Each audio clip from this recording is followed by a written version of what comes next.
Welcome to the Stay at Work Home. We are here to question the prevailing assumptions about the meaning of life, work, and the purpose of people. Instead of being torn apart by our vocations, we want to be pulled together. Come along with us as we change our picture of the good life and pursue the home as God intended, one that worships through work together.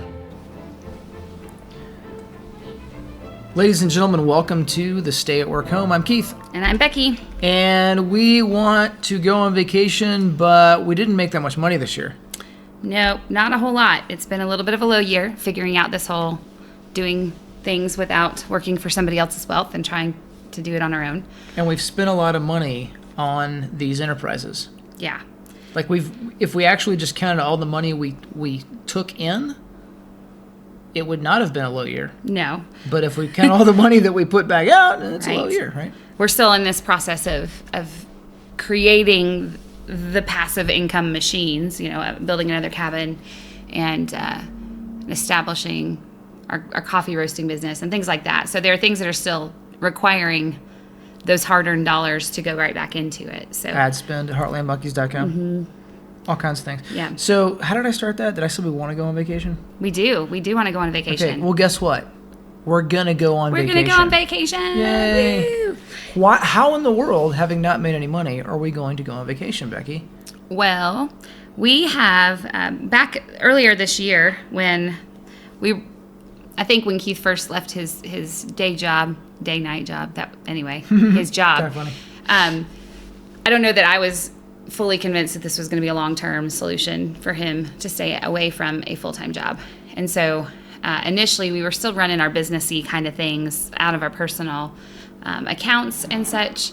And we had done that for years on various Airbnb things. And it started to get a little bit challenging to see how our income could work. And so started doing a little bit of research, and it was clear that if we were going to you settle were very in, scared of taxes. I was scared of taxes. Nobody's taking out taxes on us. We have never, in our marriage, we had never had a time where somebody else wasn't taking out withholding on our paychecks. And At least, on the paychecks. I mean, the bulk of the income. We've never paid taxes because we have so many children, or our income's been low enough that that has not been scary when somebody else is doing. Our income wasn't that low, but we certainly had a lot of kids to offset it. Yeah, yeah. So, and we didn't have to think, but you don't have to think about it. And it's just that alone is an interesting endeavor. Like thinking about going into full-time entrepreneurship is, you kind of have to. It's a scary thing to wrap your head around. We've been dependent on somebody else doing the footwork for us to prevent us from going into debt every April when we do our tax returns.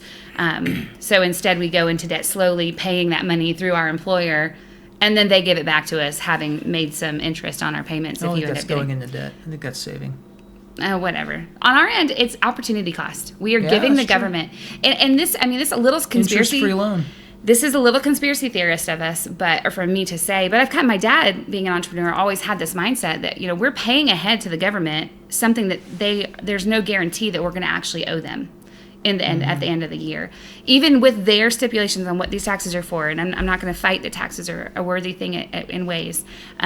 But they get that money ahead of time when you're normally employed through an employer that has to do a W-2 and all that. And so they get that money and they can do anything they want from it from the day you start putting it on January 1 all the way through to December. And then if you're going to get it back, or the portion of it that you will get back, you don't get back until February, March, April or later. And so for that period of time, government can do what it wants with that money. Yep. And I mean, I don't know about your government. My government, I don't always approve of what they're doing with that money. But we get it back often.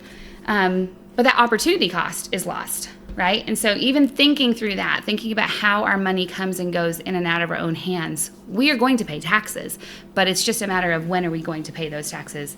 It would be nice to pay them in a way that isn't lending the government interest money without giving us interest on it. So what Becky really wanted to do was something other than my plan, which was to have money coming into an account and then look at it and go, oh, look, I've got money, and then spend some. Yep. And then occasionally freak out and go, oh, no, I don't have any money, and then not spend some. There are kind of some go back and things- forth like a roller coaster. And Becky was like, that's not a good plan. That's not going to work if you end up needing to owe the government money in April. So what did you find? I looked into some things, and I'd heard about this book called Profit First. So if you haven't heard of Profit First before, you should definitely go check it out. We will give you a link. Well, we can give you a link for that one. And I read Profit First and decided on April 1st was our like kind of beginning of business stuff, and we found a bank. I don't know if we get affiliate stuff for Relay Bank. We get nothing. We get nothing. But Relay Bank is convenient for some things. So if you're looking for an exclusively online bank that's very I shouldn't say very, that is entrepreneurial friendly, small business friendly. Relay is one of those. And we got separate bank accounts for all of our business stuff and began to exclusively use those accounts for business expenses and begin to pay ourselves out of it. Now, Profit First concept is that every single dollar, and this is not original to the man who wrote Profit First, but every single dollar that is incoming revenue on anything, so whether it was, selling coffee, if it was the cabin rentals, if it was selling a horse, every dollar of that money went into an income account. And the very first thing you do is you take off a small percentage and set it aside into an account that's a little harder to get access to, and you call that profit. Then you set aside a little bit more for taxes. Then you distribute the remainder of, after you've taken out that a little bit amount for profit and for taxes, and distribute that between what we have called our owner compensation and also our operating expenses. Now, depending on where you're at in business, that percentage, and it's based on a percentage. You're not just saying, I'm going to put $5 away every time. Percentage really does matter. So at the beginning, we really needed to continue investing back into the business. So our operating expenses, and we just had a lot to pay for. Operating expenses kind of took the higher end of our percentages. And then as the year waned on and we didn't have as much to put into some of the Airbnb stuff and such, we were able to increase, and we had more need as far as our own income. We needed to pay our own bills, mortgage, things like that. We were able to kind of change those numbers to suit our current needs. So since April, we were putting aside 5% was what we aimed for at first, which is Profit First recommends starting a little bit lower than that, but at the time it was achievable for us right then, and we set aside 5%, and truthfully we didn't really look at it. We didn't pay attention to it. It just went into this account and began accumulating, and that money set aside over the course of a year equaled enough that we are able to go on a vacation and pay for everything in cash and be able to do, we're not going on a dream vacation. We'll have to tell you about that too later on. We're not quite there yet, but we're able to take a vacation that we can budget for and have a pretty clear picture of what we can and can't spend. And we're able to do the things that we want to do most on our vacation. So I know this is probably family budgeting 101 for a lot of people. Like, yeah, if you want to go on vacation, you stick some money in an envelope and save it up. But I will say, when you're going into business for yourself, I think it's even harder, especially at the beginning, to be willing to set that money aside. Because it can't go into ad spend. It can't go into... Right. It is not ever seed, intended to go back into the business. And that's kind of an important... there are times, maybe eventually, but at the outset, that mindset is that, you can turn a revenue, you can have a big revenue, but if your expenses are such that your actual net gain is very little, you're not a productive company. You're not a productive business. You really have to be willing to set things aside to then continue to grow and invest. I want to put another plug in though, because we read that. That's what's paying for our vacation. And we also, once you have a budget number, then you can scavenge for the right deals for things. You can look, and so we got a good deal for where we're going to stay and all that. We'll tell you about that in an upcoming episode. Next episode, tune in again, because it's going to be the sub $3,000 ski vacation for a family of 8. Yeah, which is kind of wild if you do any price looking, if you've ever priced ski vacations, you're going to be like, nah, they can't do it. So come back. If you're military or ex-military, make it actually $2,000. It's going to be tight. Yeah. It's possible. $2,500 for sure. $2,000 possible. Yeah. So anyway, that's for another time. But we just recently also read another book that I had been recommended to us called The Wealthiest Man in Babylon. And it's kind of a fictional proverb. What do you call that? Like a fable. Some fables about some men in Babylon, which was a very rich city in ancient times, if you didn't know, and just some advice from some wise men. And I'm curious, I would love to go ask the author of Profit First if he'd read the book. I'm assuming he had, and I just had never heard of it before. And it's read in such a way and very repetitive, but our kids listen along with us. And if there's one thing you hear out of that whole book, it's the first principle is you take 1 of every 10 of your coins and you set it aside for the future. And that just, we're kind of confirmed, like, yes, that is what happens. That is what happens when you're willing to kind of begin that process of setting things aside, and it can grow. Now, something we haven't gotten to yet, and as far as that particular book goes, which I also highly recommend, is actually, I believe you can get it free on some of the library apps like Hoopla or Libby, or you can get, I think it's pretty inexpensive on Audible if you want to listen to an audio version, maybe, I don't know, $2 or $3 for an Audible version of it.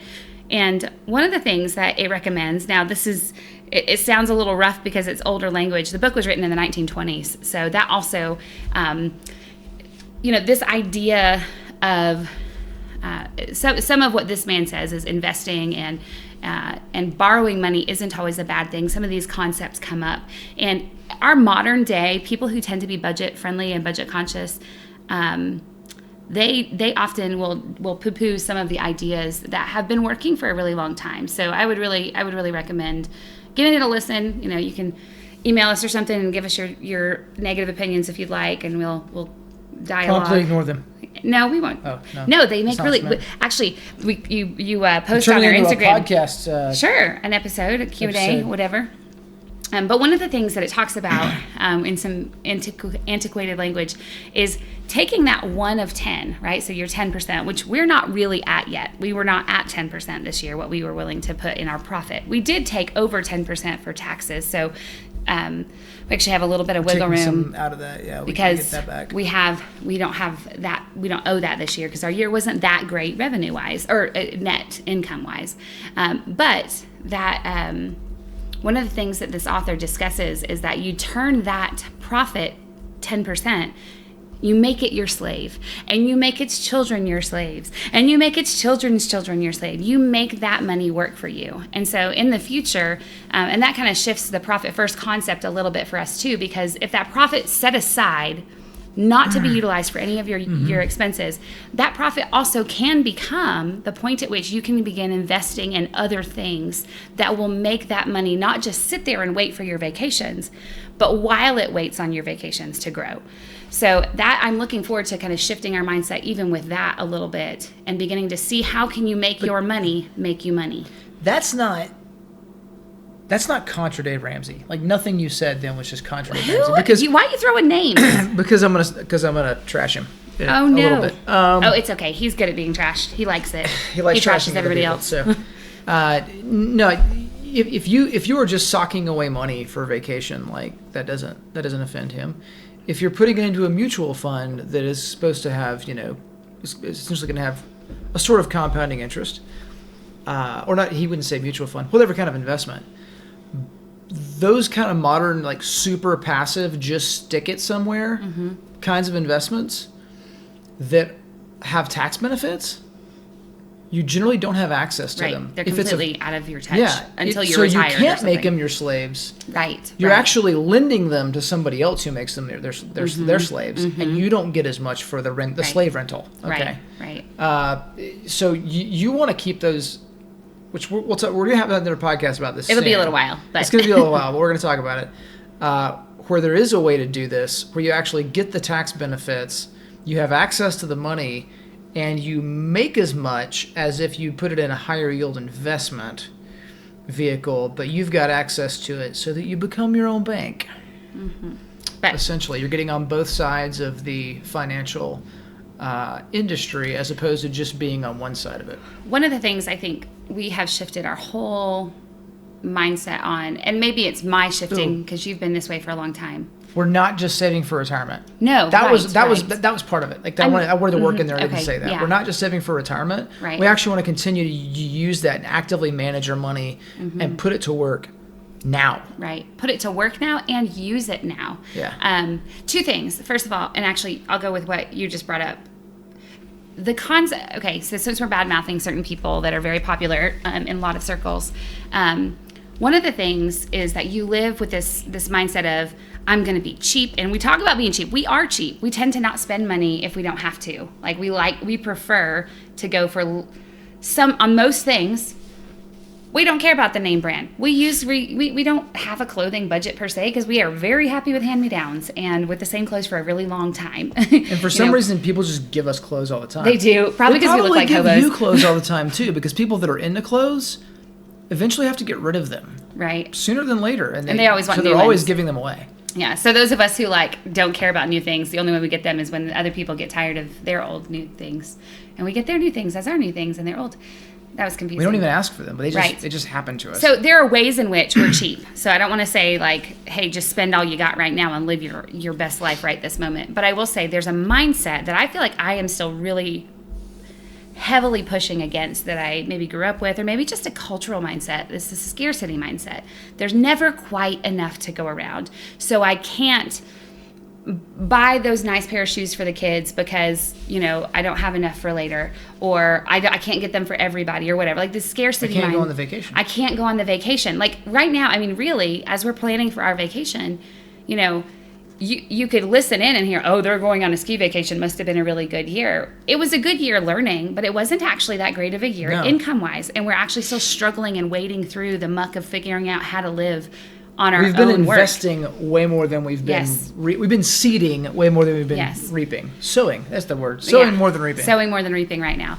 But because of this idea, we want to live and have exciting experiences with our kids and do things together that actually that's investing into relationship, and it costs money, but it's worth it for now. We want to live the life we have right now too. We don't want to. I'm not going to say anything bad about rice and beans, because actually we love rice and beans. It can be very delicious. Becky makes it good. We but that's what the guy in The Richest Man in Babylon was saying. Right. He said, you take 7 out of those 10 coins and you live on them so that your wife will have very good life or something. I can't remember. So she will be happy. So live on that. Don't go crazy with it. Right. And limit your saving. Limit your paying off of debt to this. And he's got guidelines in there that and we've seen this happen with people. We have not anyway, we haven't gone full board Dave Ramsey in the past or anything. Sorry, Dave. And not because, for lots of reasons, but we've seen people that have done it and have successfully paid off a ton of debt and have changed their lives because of it. However, what I tend to see is that even when they've been successful with something like financial peace, where they've done the debt snowball, they've worked it all through, and now they no longer have debt, it's really hard for them to stop thinking they only can eat rice and beans. Like they have their little blow money account, which is sort of like what we're calling our profit, but it's not exactly, because profit has a longer view. That setting aside that money to kind of think of it as the nest for the future, or as a nest egg for the future. Blow money is more of like my pocket spending money, right? And that I would say that scarcity mindset makes you continue to think like a poor person, even as you're growing away from being a poor person. And that's there is a time for being careful with funds, and Keith and I know how to go on it. We used to always call it a spending freeze. Like if we're in a point where we really need to save for a very specific thing, and this is back even when we had normal job, or we were going to move and or we were trying to buy a house or something, we could spend freeze, and we could really do a good job at pinching all those pennies. Yes. And so we still do that in a lot of ways, but we also we take our date nights and we like a nice meal. Keith, we're foodies. We're foodies, and it builds up our marriage even. Like it's a good thing for us. It's a entertainment for us to some degree, figuring out what's in the fancy But it's like food. once a month. Yeah, if that. I mean, not always. Once every 2 sometimes. But we're not afraid to do that, even when we're not necessarily raking in the dough. Like that's an important thing to us, to live that way while we have the time. And not just save for later the thing that we want. So. I got two things. Okay. We have good meals at home. And, spending money on good ingredients that you're going to have at home is still way cheaper than eating out. Sure. So do that, right? And good kitchen equipment, honestly. Good kitchen equipment, right? Not all of the gadgets and gizmos, but good ones, things that you're going to actually use that make your life never happier in the kitchen. Never say never. I want to say never.